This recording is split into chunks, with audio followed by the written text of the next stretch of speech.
Exercise 7.3 का 2 number question है। ठीक है, 2 नंबर क्वेश्चन जो है 3 को बिंदु दिया गया है, तीनों का निर्देशांक दिया गया है और निर्देशांक के और तीनों बिंदु बताया गया है कि ये संरेखी है। तो संरेखी के माध्यम से आप लोग को क्या करना है, के का मान निकालना है। ठीक है, तो 3 बिंदु हम लोग का दे दिया गया है 7 - 2 एक 5 1 है 3 के है।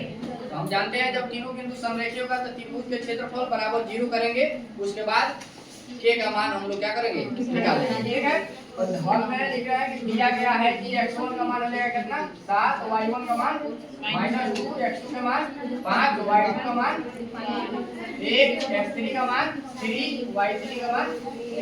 अब त्रिभुज का क्षेत्रफल के सूत्र हम लोग जानते हैं 1/2 × x1 × y2 - y3 + x2 × y3 - y1 + x3 × y1 + y1 - y2। ठीक है कि नहीं, इसके बाद यहाँ पे मान बैठा है 1/2 x1 का मान कितना है 7 × y2 का मान 1 - y3 का मान 8 प्लस x2 का मान कितना है 5, y3 का मान कितना है a, y1 का मान यहाँ देखना है कितना है माइनस है, तो माइनस का माइनस क्या हो जाएगा प्लस 2 हो गया। उसके बाद प्लस x3 का मान कितना है 3 × y1 का मान -2 और y2 का मान कितना है 1।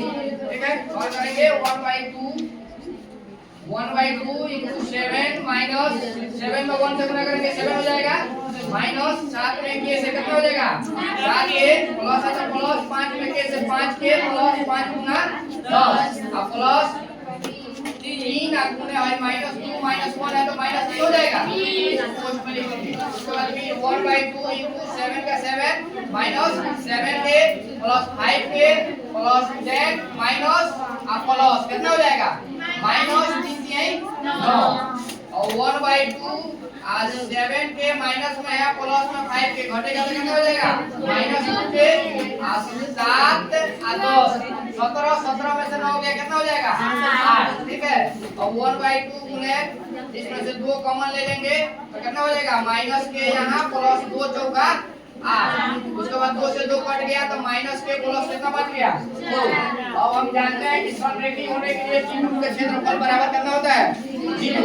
त्रिभुज का क्षेत्रफल बराबर 0, त्रिभुज का क्षेत्रफल यहाँ पे बराबर कितना माइनस के प्लस 2 बराबर 0।